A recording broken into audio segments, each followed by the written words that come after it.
Peace and blessings, family, and assalamu alaikum. You're tuned in to the Sajda Saturday Morning Coffee Talks, where we talk about life, love, and business. And we're going to talk today and do a little money psychology tune-up. So sit back, get your coffee, and tune in.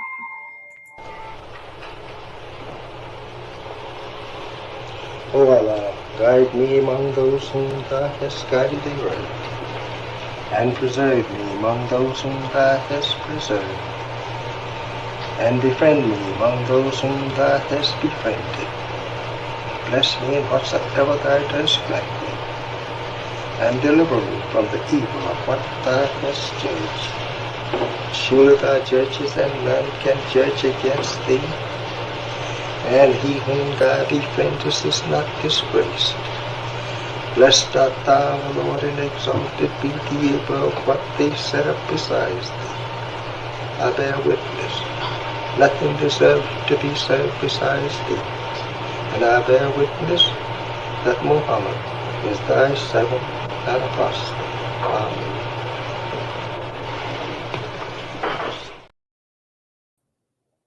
We'll be right back with the Sajda Saturday Morning Coffee Talks. Stay tuned.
Greetings, conscious entrepreneurs. Add the Mind of an Entrepreneur show to your Roku TV lineup and catch up on past episodes of all your favorite Mo Today shows. Assalamu alaikum. Peace and blessings, family. You're tuned into the Mind of an Entrepreneur channel, the Sajda Wendy Muhammad channel, and this is Sajda Saturday Morning Coffee Talks. So welcome. I hope y'all got some good coffee. I see a couple of you all in the chat already.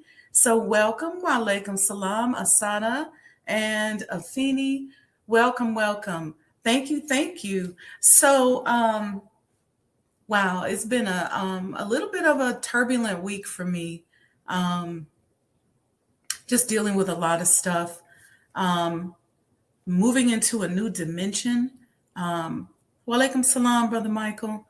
Thank you, sir. Moving into a new dimension. I got my frankincense here burning. So, you know, I'm burning off some spirits. Had to move that over there before it get me to coughing. Brother Carlos, wa alaikum salam. Welcome, welcome. You know, moving into a new dimension. And a lot of times we see people and we say, man, I want to be where they are, and I want to do that, and I want to be like that person. Um, it's a blessing, and the rewards are great, and the rewards to come will be even greater. Walaikum salam, Sister Alita. But getting there can be tough, right? Because you start moving around like certain, I call them like emotional staples. They could be people, alaikum salam, Brother Solomon.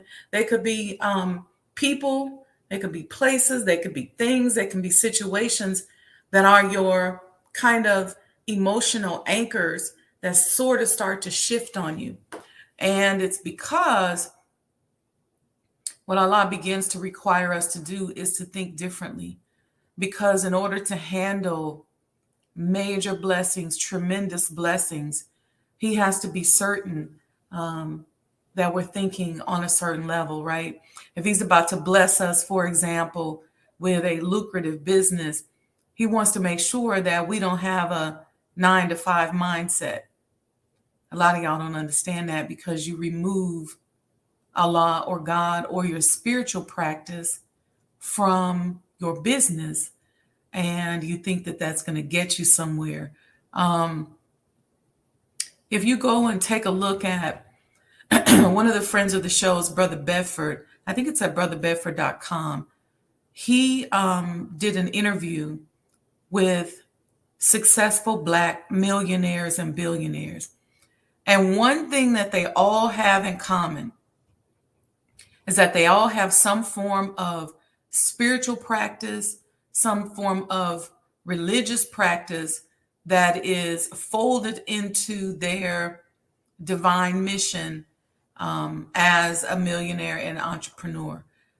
And if you go and look at Dennis Kimbrough, who wrote Think and Grow Rich, A Black Choice, and one of the common things that those millionaires and billionaires that he interviewed in his book have in common are their spiritual practices. Okay. If you go to any of the key people, if you look at Tony Robbins, and I'm a big fan of Tony Robbins, but mostly what a lot that he does. Oh, okay. They said our internet is shoddy. Give me a thumbs up if you can hear me. Okay. One of the things that he does is talks about a spiritual practice, a religious practice. So a lot of times those of us that are in the working class sector, we have a tendency to think that God shouldn't be a part of the process. And that's because a lot of us are on jobs and in offices that we can't control. Greetings, Brother Kevin. Yes, thank you. Yeah, a lot of us, okay, thank you. Thank you for that. A lot of us are in jobs that we don't control. And if they say, okay, no religion, no spiritual practices, nothing, then of course, then we can't do that. And so, but what we do is we forget that we can do our own thing. So if we're driving a truck, if we're sitting at a desk, we can always take a moment to go into ourselves and be grateful and talk to our God. Whenever I've ran offices, I always give space for people to go in and have prayer and meditation at their appointed times and when they choose to do it. When I've been on major projects, part of what helped me solve a lot of problems that get me to the point where I can give away this free game to you guys is because I did a lot of praying and a lot of meditation. So something that I'm doing recently is just doubling my meditation time, where if it's normally like 20 minutes, 4 or 5 times a day, I try to make it, 6 or 7 times a day, just to add more to it so that I'm just in tune, because it's about manifesting mentally to that next level. And that's what I've been focusing on. I start focusing on Where can I tweak myself to improve my condition? Because here's the deal. In order to defeat or overcome the forces that are against us, and I'm going to define that in a minute, you're going to have not only divine intervention, but a mindset that expands beyond those forces that are against you. Okay? Think about it this way. When we're working our job and our mind is focused on that 9 to 5. There's only so much money we're going to make. There's only so much we're going to manifest at that focus level. We're not going to make any more or get to that millionaire, billionaire status unless we go into some of these mental strategies that will then help us to begin to change our focus, whether it means the focus becomes a newer job, a bigger job. Maybe the focus is a steal away program where you kind of just steal away. Whatever that new focus is, you have to mentally get yourself there first. So let's talk about, and this is our money psychology tune-up. And type in the chat if you have any money psychology or spiritual entrepreneur questions for me that I can answer on today's show. Good morning, Mom. So let me know that because I want to answer those questions as well. Let's talk about forces being against us. And a lot of people trip out because they start thinking conspiracy theory, or, maybe you go, oh, well, she's a Muslim. I don't believe like she believes. But let me just give you an example. Dr.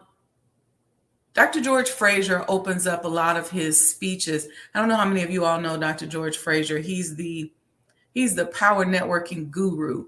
He has power networking conference every single year. You can Google it, Google him. Go to YouTube and take a look at some of his speeches on networking and entrepreneurship. It's really, really motivational. Walaikum salam, Brother Lamont. But he opens up a lot of his speeches by saying that white people are not going to save Black people. They're not even thinking about Black people. They're thinking about their families, their lives, their business, and your money. Because everybody knows that in America, the majority of the people who have gotten ridiculously wealthy have done it off the backs of the Black community, because it's just a model directly from slavery. America was built on the backs of Black people. This modern capitalistic system that we know of today was built on the backs of Black people, free labor. So people come over from other countries, and what do? They oftentimes were redlined and couldn't go into a white community, so they went straight to the Black community, opened up liquor stores, nail shops, grocery stores, you name it, loan sharks, all kinds of stuff. And so from a consumer standpoint now, it's not surprising that we're the number one consumer, because we've kind of been coached and made that way. I posted on my Facebook page, Sajda Wendy Muhammad, go follow me, an old commercial from Burger King, where Burger King had this real Black-defied ad in the 70s where they was trying to get Black customers, people singing and dancing up in the Burger King. So then they began to groom us. So that as we got to this online stage, they didn't all want to have to go into the hood to make money. So with the use of, walaikum salam, Marva. So with the use of technology, television, radio, it was at one point billboards, newspaper, magazine, and then moving on from there to the internet. Instead of going to the Black community, they began to target the Black consumer, target us to the point where we then began to be very responsive, because we were so happy to see ourselves in these advertisings and these ads. And we love it to see our favorite person on the cover of a certain magazine or on a show. And so that began to feed propaganda that really kind of created us like robots. We're brainwashed and we started to consume. So if you notice, there's certain things that are just really popular in the Black neighborhood. You have some restaurants that you don't even see in white neighborhoods, but you see all the time in Black neighborhoods, or neighborhoods where it's right on the cusp of the Black community. Places like Popeyes. There was a time where you only saw Popeyes in the hood, things like that. And then moving forward, what the concern is now is them saying, we don't even want to have to deal with them. So we're going to create all this artificial intelligence, and we're going to gather all of this data. We're going to create TikToks. We're going to see if we can figure out how they create, how they think, what they do. And we're going to become culture vultures. And so we're just going to keep extracting culture from them so that we can take it and chop it up and market it. Here's a problem. Here's a problem, white people. Black people are perpetual creators. We're always creating a new look, a new vibe, a new way to be, a new way to roll, a new way to talk, a new way to dance, a new way to sing, a new form of music. Because that, as long as you keep us in a traumatic situation, we're going to continue to create our way up out of it. So our instinct is to respond in the way that God himself recreated himself. So we keep recreating ourselves. The more trauma you put on us, the more you put us through, the more we recreate. Then there's a new culture and there's a new culture. So you can't keep up. So you may as well bring us to the table and sit down with us. And if you're wondering what kind, I recommend, look, call me. Sit us down at your table, because we're going to give you access to more customers. We're going to help you find a way to do business that's more sustainable than what you're doing now. This is why your companies go out of business, because you bank it around certain data that you get from the culture developers, which is Black people. When you get that data, you then go off to your corner and you produce products and goods and services that speak to that data. All the while over here, we done recreated something else.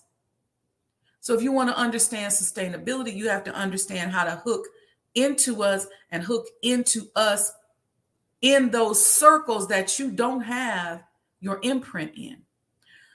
So these are the types of forces that are against us, because everywhere we turn, somebody's telling us how we should be, who we should be, how we should handle our money. It's at the point now where they don't even have to tell us how to be about money. They just have to put us in a system. And when we're isolated in that system and we see how they do business, and it's all about backstabbing and being predatory. It's not about giving and supporting. There's other business models. But because we don't know that, we just know that hustler, predatory mentality that we've learned over the years, working under these people that have had their thumb on our success and their foot on our neck. We think that's the only way to do business. And what happens when we do it? We end up in jail. We end up in trouble. We end up ostracized. So you have to find another way of thinking and being and living, because that's what's going to be sustainable. So look at the chain. If white society, now global society, has always looked to Black people, whether it be for the father of mathematics and shipping. Christopher Columbus was half original himself, and then he had Black people on the boat with him who were helping him navigate. They got lost.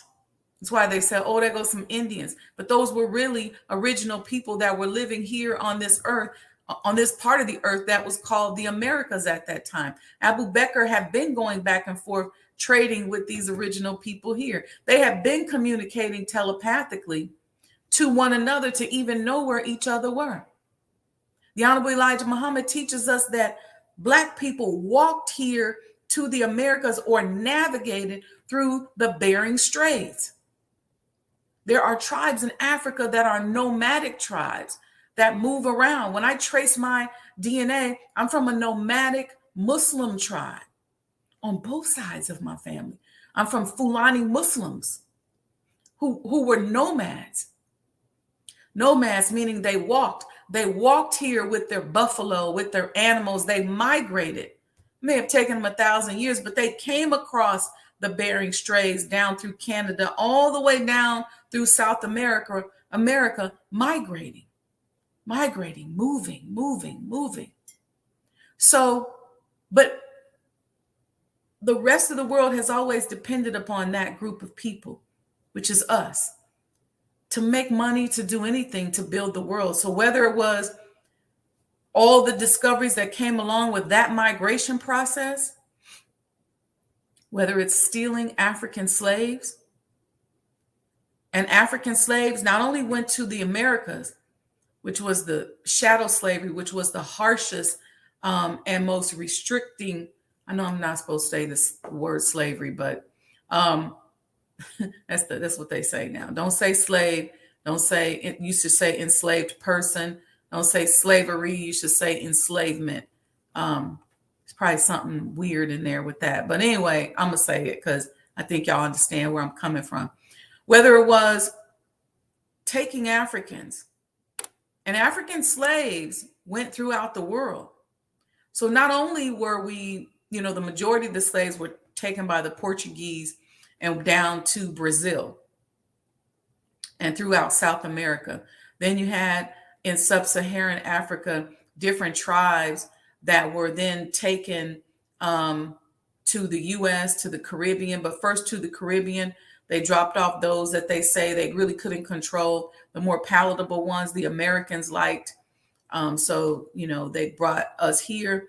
So whether it's making money that way, slaves went to London.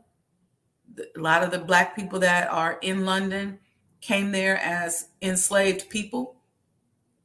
France, China, believe it or not. Middle East is a made-up political name. That's really Africa. And so you had, and this concept of Arab is new because you've always had Northern and Northeastern Africans who were Muslims, okay? Many of the even early converts to Christianity were Black, obviously, because Jesus was Black.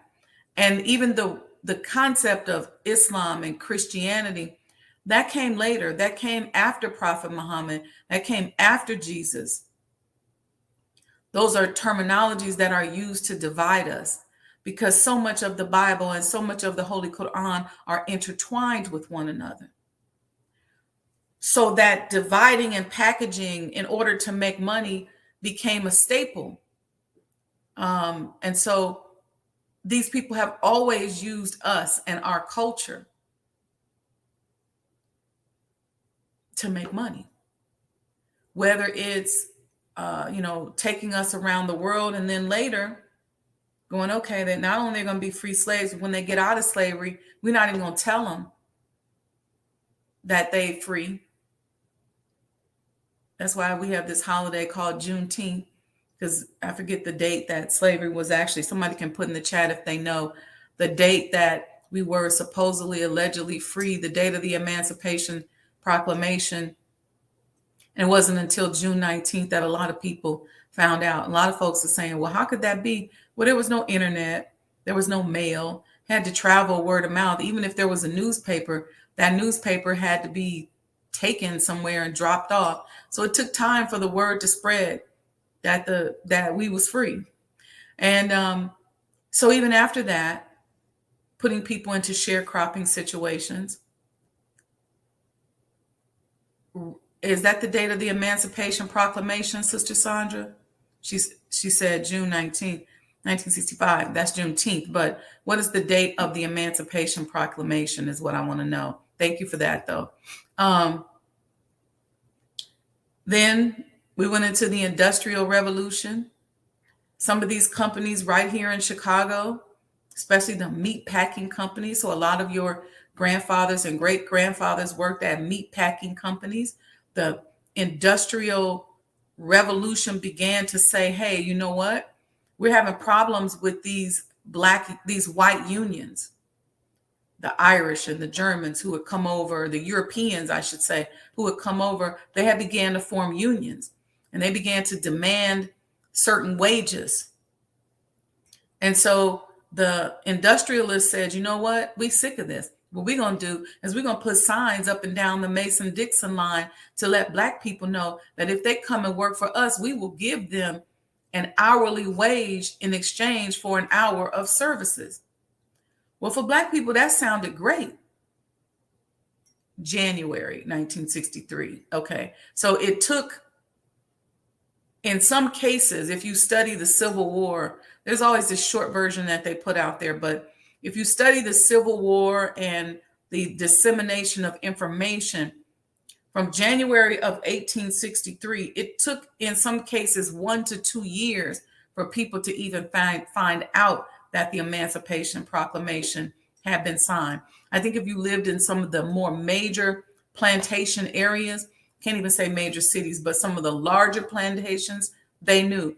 But a lot of the Black people that were on the smaller plantations in these smaller areas, they didn't know for almost 2 years.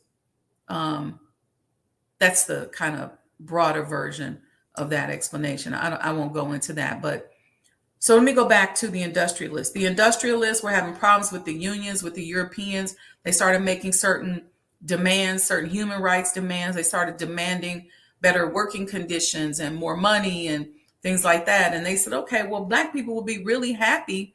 Thank you, Mom. Black people will be really happy if they can get an hourly wage for hourly pay. Why? Because many of us were working as sharecroppers on the farm. We work all day, can't see morning to can't see night. And then what do? We turn in that crop, we turn in that money, and then the sharecropper takes 50% of it or more.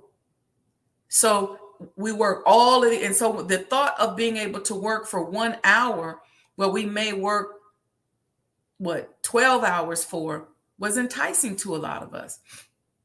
We didn't pay it. We had already been working in insane conditions in the cotton fields and the sugarcane fields and all these other areas on the plantation, getting beat, getting demeaned. So to go into a factory that maybe was unsafe, maybe wasn't healthy for us, we wasn't tripping on that. And so many of our people they moved, they migrated to the north in droves because these companies began to see, oh, this is how we can use Black people, but we got to pay them because they didn't sign the Emancipation Proclamation. We don't want to look inhumane, so we'll pay them a few cents. It's more than what they was getting down south. And we don't even have to really worry about asbestos and different things that make folks sick. Just bring them in there. So that's what they did, again, on our backs. So not only was the country built, but then the Industrial Revolution, the entire industrial complex is built off of Black people working in factories. And oftentimes we couldn't get that management position. We couldn't get that other position. So oftentimes we just worked on the lines, or we worked in some industry that fed into the factory.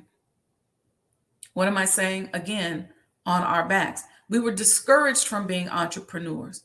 So most of us grew up in families where people would talk negatively about people who were in business for themselves. The whole concept was like, man, he ain't even got no job.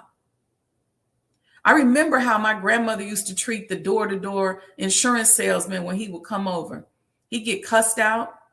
So what is that doing to you as a child when you start thinking about business and entrepreneurship? The mindset would be, oh, they're a hustler. They always hustling. That's part of your money psychology. What did you hear as it related to those people? And if your family had a good job in a factory or at a company, then the people who didn't have the good jobs were considered lower class, if you will, from you. So there was always the conversation. Always the conversation. Oh, this one ain't got no job. This one's always hustling. So some people, when they get older and they decide they want to go into business, they equate business with hustling and taking advantage of people, when really that person was probably just trying to do for self. That person probably was just trying to have an independent way of making money for themselves. Maybe for whatever reason, it was tough for them. Then when so many of us started to go into the workforce, they said, okay, this happened, I think, somewhere around the 70s. Well, we're going to start doing background checks. So if you're a felony, if you got bad credit, if you don't, you got anything that we think is wrong with you, then we're going to weed you out and tell you that you can't have this job. We're going to make you go to college. Even though we may have in some of these positions white people who work here who don't have a college degree, if you want this job, you're going to have a college degree. You better not be no felon. You better not have no bad record. You better have a good performance review. So then that started to be a dividing factor. And then that's how they started to make these jobs seem really elite. We start thinking we all that because we working somewhere. We've totally lost. It's been trained up out of us, that mindset that we can, if you know you're making a certain amount of money per week on your job, you can make that on your own. Because this is something I had to work on when I came out of corporate. I could go to the white man and make millions of dollars as a business consultant, as a developer.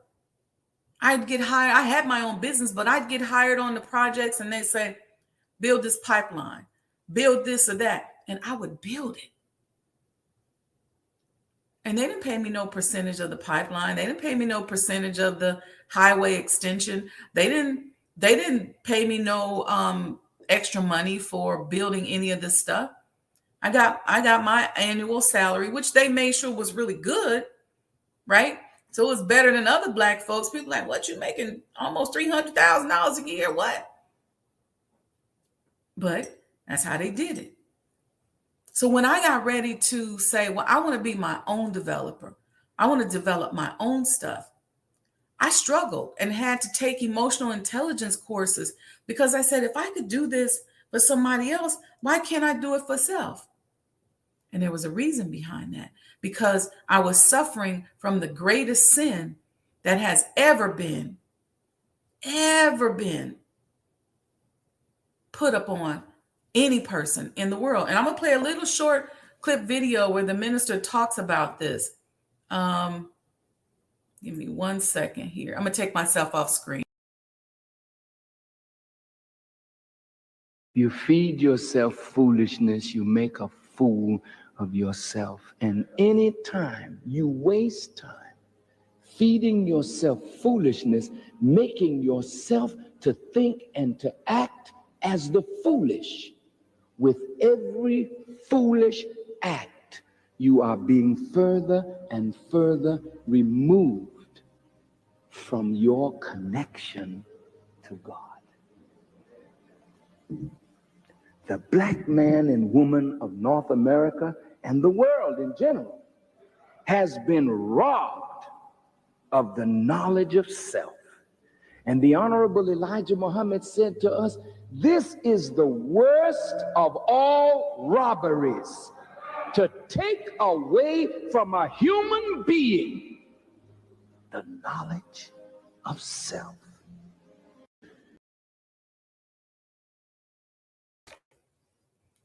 I hope y'all heard that. It's the greatest sin, to take away from a human being the knowledge of self. And part of what I'm talking to you about is the grafting process that has taken place over the years of slowly stripping away from us our desire to do for self, our knowledge of our history.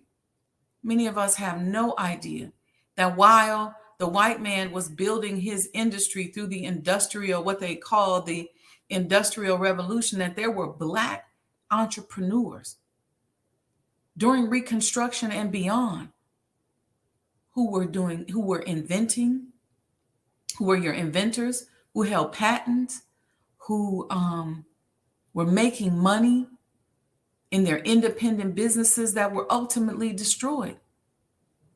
And so what happens when you destroy their businesses? Then you destroy the history of that idea. See, because if you look at somebody who looks like you, who has done something or something similar, I'm building a museum, right? And it's really, really tough. And when I look at somebody, another Black woman, like a Annie Malone, or some of these sisters who started banks out in Virginia, when I look at those people, I get inspiration. I say, you know what? I see their mindset. I see how they roll. I see what they did. They accomplished something during times where a lot of people didn't think that they should do it, or didn't support them, or they were kind of on their own, but somehow they trudged along and got the support that they needed. When you see those examples, it means that you can go another day. There's that one more day concept, right? Well, one more day. I was more successful today than I was yesterday. One more day, one more day. And each day, in every way, you have to keep getting better and better. But when you strip the knowledge of self, people not only don't know who they are, they don't know their history. Their history is not important. Doesn't matter, as long as they just know about slavery and that's it. Then it means that they're going to be limited to what they can do. But also the part of stripping from us, walaikum salam, Raz, the stripping from us our knowledge of self is also our ability to act ourselves. So the minister talked about consuming things that are bad for you. It's not just talking about food. Consuming mindsets and thoughts and conversations that are just negative. Somehow the world has made us think that we can party our way into success, that we can party our way into getting what we want out of life. Somehow we think that we can do that. Some of us think that the only way to have fun is go to a club, go to party. So the other things of life. What about going to a museum? What about going to an art collection show? What about going and experiencing nature? What about going to a spiritual retreat together? I mean, there's so many other things that we can do that are outside of us consuming and being a part of things that don't necessarily feed us. And sometimes you just want to kick back with a little music and have fun. That's cool too. But you can't overconsume on that. So tweaking our money psychology means thinking about what are we consuming? Same way we would do if we found out that we were diabetic, or if we found out we had high blood pressure or high cholesterol. And we found out that we were overweight, because a lot of times we gain weight, we don't even know. Then we would say, well, what am I consuming that's making me bigger, running up my blood pressure? What is it? Well, am I eating too much cake, too much sweets later? If I don't like my body, well, I got to pull back on the sweets a little bit. Let me pull back on the bread. Let me pull back on the white stuff that I'm eating. Let me go a little bit more to fruits and vegetables, help my kidney cleanse and my liver cleanse, and, lower my insulin levels so I can lose weight. What tea should I be drinking? So you start to kind of find antidotes for your problem. Well, you have to do the same thing with your psychology. If you're praying and working on something, what I've learned is that I have to go inside of myself and say, where can I improve? How can I think? Am I leaning a little bit too much in this direction? Am I doing too much of that? And start thinking, what's feeding? Have more conversations with because see, here's the thing. If you understand how the mind and thoughts travel, okay, the longer you focus on something without resistance, the more you're moving that thing into fruition. So the thing is you have to focus until you run up against resistance, pull back, and you almost sort of kind of forget about it for a minute. Pull back and let it be. So if you are dealing, if you're trying to help, this is another thing to tell you, because a lot of us coach people and people call us with problems and things like that. I try to do is when I'm talking to somebody, I still try to be of service. Sometimes that's good and bad, but I'm listening to them. And if a person, for example, is just not feeling good, their energy might be a little low, then when you sit with that person, whether it's a coaching session, counseling session, or just a phone call, friend to friend, relative to relative, you want to spend more time talking about uplifting things and things that are going to uplift that person than you do the negative stuff, whether it's talking about somebody else or whatever. So you got to balance that. It's all about balance. So if you spend most of your time talking negatively about people, and we do it in a deceptive intelligence way, because we talk about a person and we put it out there, and then we say, well, but I wouldn't do that. I don't think that's right. Or we say, what she doing don't make no sense, or where he going, I don't understand it. So we put it out there, then we say something negative, and then we try to act like all we're doing is just giving someone an example of what we won't do. So really what you're doing is doubling, tripling down on the negative. That's not going to help a person that you're working with, because if you're doing it and you think that intellectually that makes sense, you're going to do it over and over and over again. That's not the way to do it. So the best thing to do is, like the Honorable Elijah Muhammad taught us, is not to gossip and slander people. Some of us don't even know that we're slandering people because we just run in our mouths. And then after we run our mouth and we put it out there, we feel bad. And then we try to justify why we're running our mouths.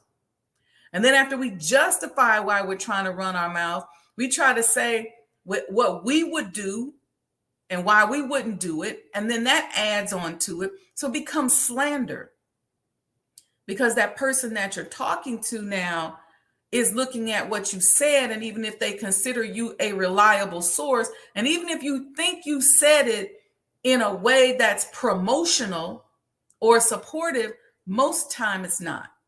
And so what we have to do is learn how to go inside of ourselves and say, what is it inside of me that always has something to say about somebody? What is it inside of me that's having this yearning desire to pick up the phone and tell somebody else about somebody else's business? Because in your insecure moment, you're doing comparison. And you see this and you go, oh, I don't like that. So you call somebody and say, let me tell you about that. I wouldn't do that. Would you? Now, don't get me wrong. There's times where one of my girlfriends, I'll see something on television and I'll be like, girl, I got the tea. Did you see Will Smith slap Chris Rock? And we'll just talk about it. I'm not saying that you got to just be dry like that, but be careful, especially when you start talking about love ties and love bonds. You start talking about loved ones. These are things that can mess up your money psychology, because you could be over here focused, but then you got other people around you in that love tie position eroding away at your support system. So this is why we're taught not to be polytheists. There is no God but Allah. So we go to Allah for our support. Now, Allah has to come in the person of somebody, because right now he's not sitting here next to me. So sometimes we need to make a phone call to a family member, to a friend. We need somebody to say a good word to us, give us a hug, give us some support, whatever it is, right? But we have to understand and be very conscious as we're doing these types of things. Even in addition on our money psychology, I'll make this last point before we end. You have to really think about and look at and unravel how you grew up. A lot of times people from blue collar families, if your family were working class people who were into their jobs and you come from a community where they bragged about, oh, your father worked for GM, your mother worked for so-and-so. And, and when you hear that kind of braggadocious thought, like these people around you are the shit because they work at this particular company. What you have to understand, what that's doing to you from a money psychology standpoint, is that your brain is saying, if I don't work 24 hours a day, I'm not successful. So when you have a problem, what do? You go to work. Now, the Honorable Elijah Muhammad told us to work and work cheerfully, but it's not just work, it's how you work and where you work. So when you're unraveling, and when I work with you one-on-one for your money psychology, if you book a coaching session with me, I'm going to help you unravel that. We'll understand what was the definition of success for you growing up. What did you hear was successful? Usually it was this person that worked at GM, or that one that worked at Pontiac, and this one that got a good government job. And so we hear that kind of thing. And then now we're out here trying to be entrepreneurs. We're going against the grain of a psychology that was embedded in us as children, because maybe that insurance salesman, maybe that person who was selling something down on the corner or whatever, maybe that person was viewed as a hustler and was looked at negatively. When I talk to people who say, well, I have a friend who say, my grandmother was a salesperson. She owned a bar, and she was into sales. And when you went in the bar, you could buy pies and cakes, and not only just the liquor, but he talks about how his grandmother knew how to attract people into her business, and people came there and hung out. It wasn't just a bar. That's generally going to be somebody who sees entrepreneurship in a certain way. So he sees entrepreneurship and sales as a way of life. And that person that's working the job every day and coming and spending that money in his grandmother's bar is the person who they don't see as on the same level. His grandmother was on a higher level. Let me know in the chat if you understand where I'm coming from. So for him, that's a different coaching, because I understand where he comes from, and it's easier for him to make money. So you have to unravel that. Those of us that are stuck in that working class mindset, we think that every waking hour of the day, we have to be doing something. We think that certain things are made for certain times of the day, right? So, for example, my friend who comes from an entrepreneurial background where everybody in his family had their own businesses and things like that, it's nothing for him to go, I took off at noon and decided to, take myself down to the beach for an hour. Or he'll say, I go to yoga at 1. Us working class people, I work out either in the morning or at night, because it's either before work or after work. But he'll say 2:00, he'll say, I decided to go to yoga.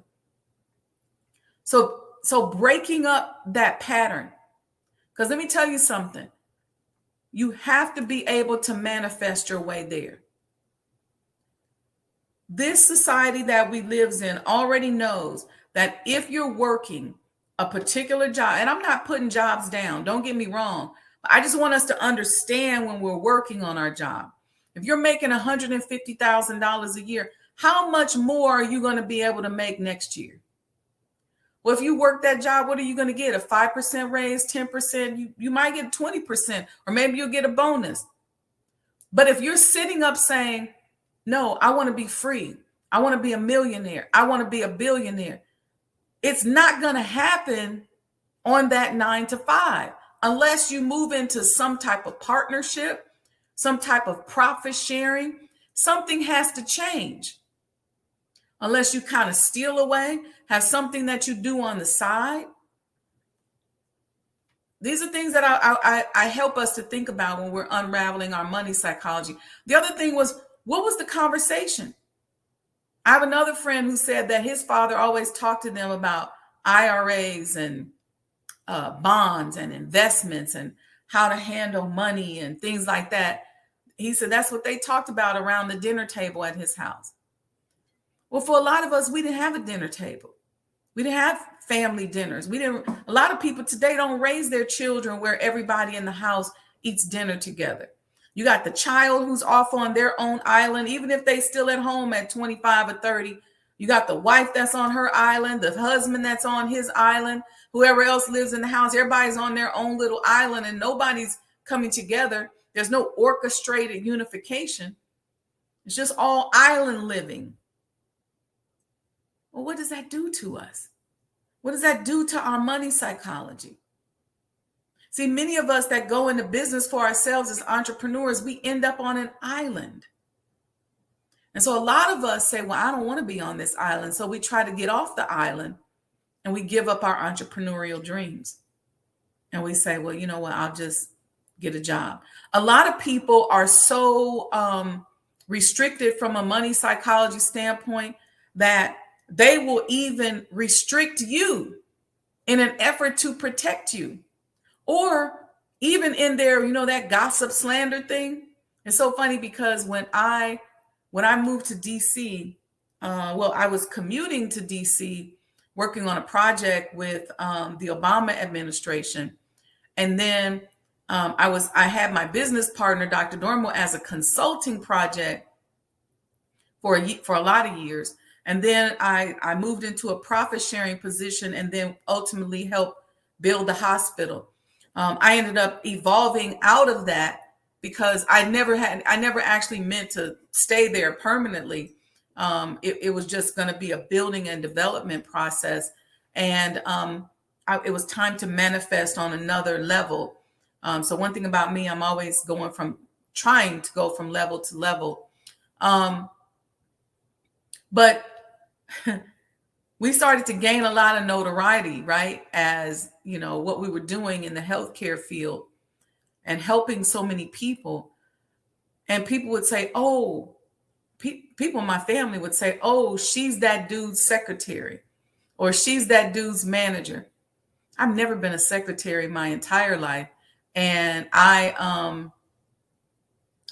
don't know when the last time I was a manager.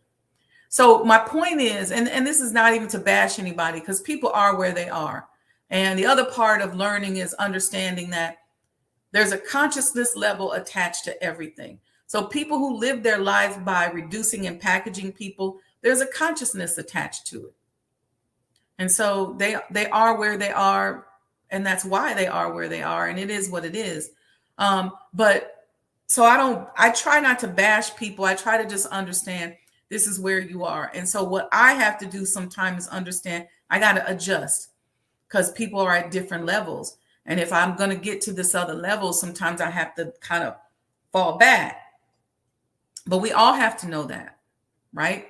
So fall back off of the thinking. If all you do is go every Friday after work, you go to happy hour, or maybe every day you go to some happy hour after work and you hang out and you kick it. You got this certain group of people.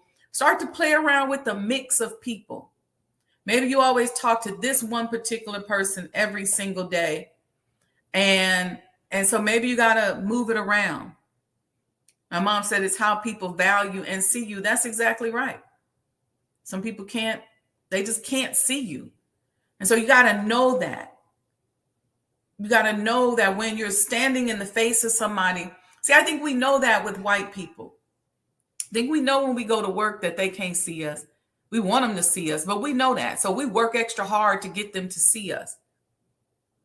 But in other cases, a lot of people just don't see us. And a lot of the reason why they can't see is because their vision isn't that strong. They don't have 20/20. Why can't they see us? Because our mission is not theirs. So I learned a long time ago that I, as a person, have a very special mission. You heard me talk a little bit about that short sojourn from Chicago to DC, back to Chicago. But I've always had a very special mission. And I understood that everybody can't see me. Everybody can't recognize my mission. And a lot of times, and my desire is I want everybody to have their own mission. I'm like, come on, y'all, let's go. Mission. But some people just can't see it. And some people can't fly that high. They run out of oxygen. What happens to a person when they start running out of oxygen? They start going crazy, getting upset, start kicking and screaming because they're trying to breathe, but you might be taking them too high. And so sometimes you got to let them float down there on the level that they're comfortable with until they build up their stamina and they can move a little higher. And you have to continue to soar like an eagle so you can continue to go.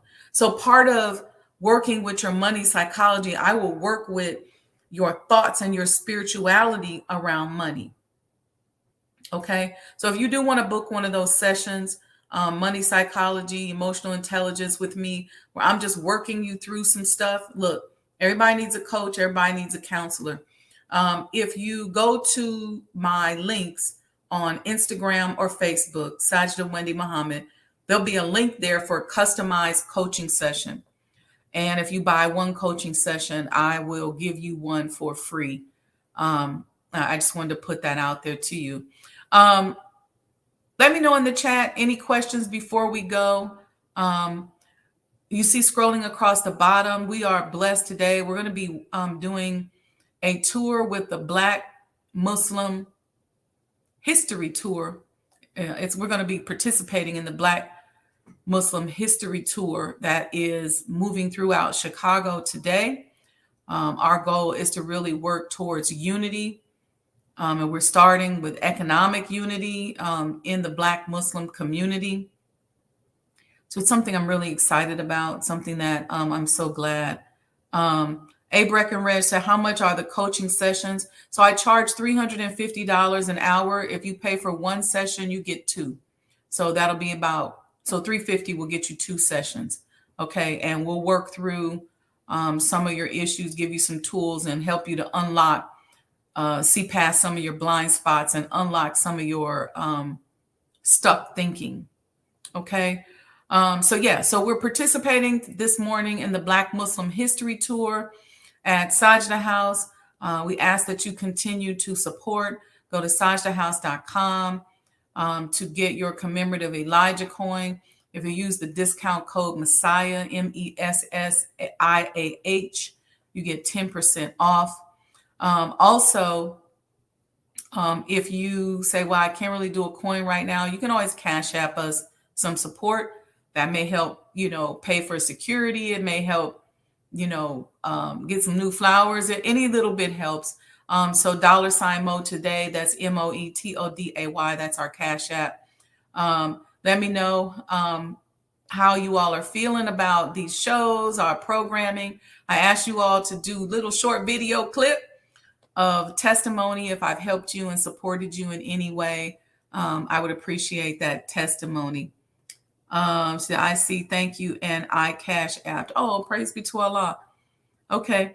If you want to book a session, go to the link in the bio on my Facebook or my Instagram. Both of them are Sajda Wendy Muhammad.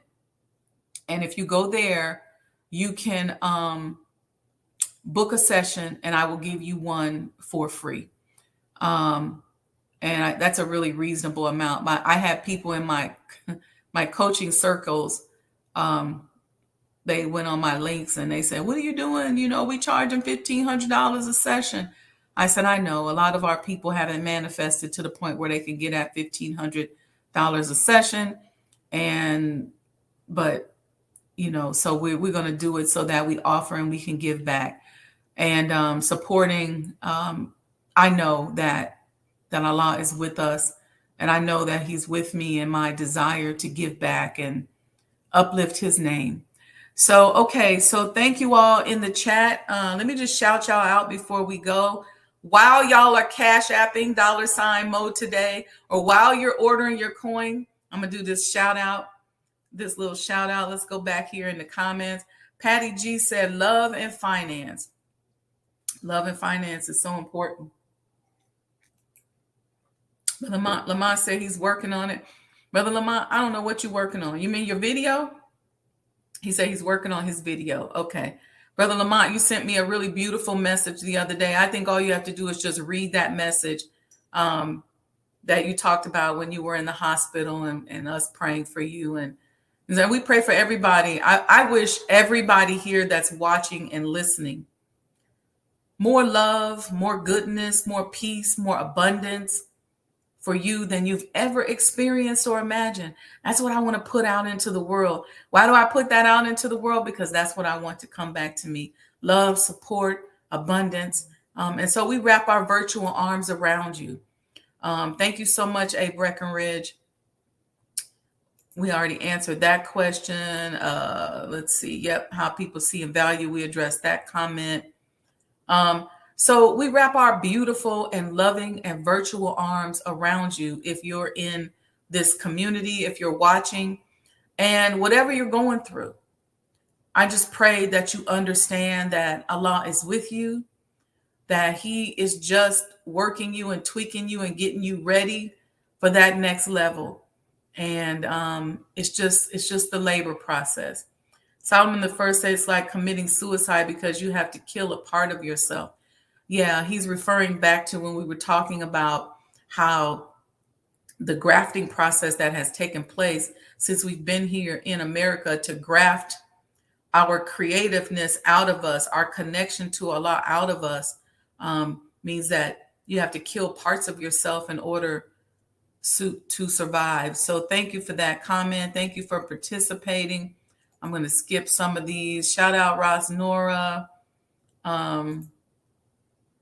Sandra D. Yes, ma'am. You are so right. Marvelous Marva. Wa alaikum salam. Thank you all who are here. I see you all. Brother Michael says, say that again. Brother Kevin gives a thumbs up. Solomon I, we already shouted you out. Sister Alita, blessings. Wa alaikum salam. Brother Michael, Brother Carlos, Asada and Afeni. I like that. So thank you all. Thank you so much. I appreciate you joining us today. I'm going to, I don't know what we're doing next Thursday. Apologize for last Thursday. I just literally had to just take a mental health day and just kind of be to myself the whole day. So we also rescheduled our guest that was set for Thursday. I don't know when it is though, but it's coming soon. So anyway, support the program, support the house. Y'all remember freedom ain't free. And we always desire for people to come and do things for our community, to come and love on us and pray on us and bless us. But it takes support to do that financially. So, all right. Wishing you all more peace and blessings than you've ever experienced or imagined. Take a minute to tell someone today that you love them and that you appreciate them and that you support them. And buy black today. It's Juneteenth, y'all. Make sure if you go out to dinner that you go eat somewhere that's black owned. If you buy something today, make sure that you do it in the black community or from someone that's black. Be intentional about what you're doing. And greetings and shout out to Masjid Al Taqwa and the Black Muslim History Tour. We will see you all in a couple of hours. And I'm looking for y'all's testimonial videos. All right. Love you all. Peace and blessings. Shout out to the Black Muslim community. You belong to yourself. You're an independent people, created from the nation of free people. Yes, sir. You don't need to go nowhere but to yourself. Yes, sir. There will be a great separation. Yes, sir. So I said, it is on now. The college is meant to prepare you for your future. That the time dictates that if we don't do something for ourselves as a people, we will be destroyed. And the aim of the enemy right now is to take us out. We have God with us. We have Him as our guide. Yes, sir. We don't have to stand around here and ask the question, what must be done? Yes, sir. Get up and let's go and do something. Yes, sir. We cannot sit down. We cannot lay down. Yes, sir. We must get up. Yes, sir. And go to work. Do you know what real joy is in life? Visioning something and bringing it into reality. That's real joy. Do you know what the next step in joy is? Behold how good and how pleasant it is for brethren to dwell in unity. Tonight, you need to fasten your seatbelts. We're going to hear from some of the greatest minds in the world. I don't know about you, but I'm tired of trusting our future and the future of our children into the hands of those who don't love us. I believe we need to revitalize black leadership.